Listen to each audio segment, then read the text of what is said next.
Tohir aka, shunaqa o'tiramizmi endi? Hop, nima qilish xohlaysan hozir? Nima qilish kerak?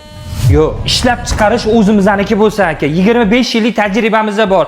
Sifat bo'yicha ham, liboy narsa bo'yicha talasha olamiz, liboy bilan. Keling aka, xalq mazza qilsa, chegirmani bomba qilib beraylik. Ro'shan bularni hammasini 130 ming, 140 ming sotgan bo'lsa, 25 ga 50, 30 ga 60 lar sifatini qarasang-chi, buni hammasi mramor izbetoni bo'lgan bo'lsa, qalinligi misol uchun orqasida pokaga 3 sm-lik, 16 plotность bo'lsa, qanaqa qilib buni narxini nima qilamiz? Aka, bo'ldi, u narsalarni esdan chiqazingda.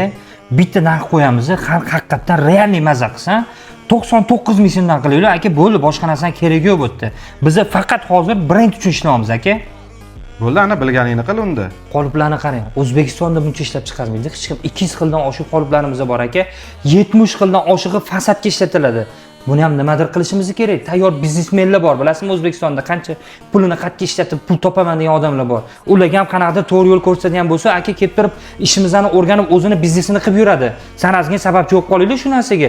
5 ming, 10 ming dollar bilan ishini boshlayotgan odamlarga yordam bering, Tohir aka. Xo'p, ukam bo'ldi. Mana kelsin O'zbekistondan, SNGdan. O'rgatamiz hammasini. Qilib beramiz kelishtirib. Dilersiz oladiganlari bo'lsa, dilersizini ham beramiz. Qoliplarga mana 10% chegirmani ham qilib beramiz.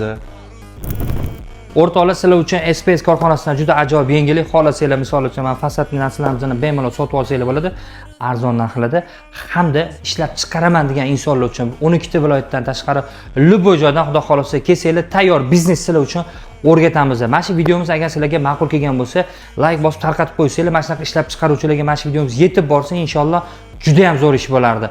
Alloh hammamizdan rozi bo'lsin. Kimdirga sababchi bo'lib qo'yadi. Inshaalloh sizlar sababchi bo'lib qolsanglar, biz ham xudo xolasa xayriya ishlarga chiqqan paytimizda sizlarning duolarini olib, xudo xolasa sizlarning nomingizdan ham xudo xolasa yetkazib qo'yadigan joylar bo'lib qoladi. Sog' bo'lasizlar.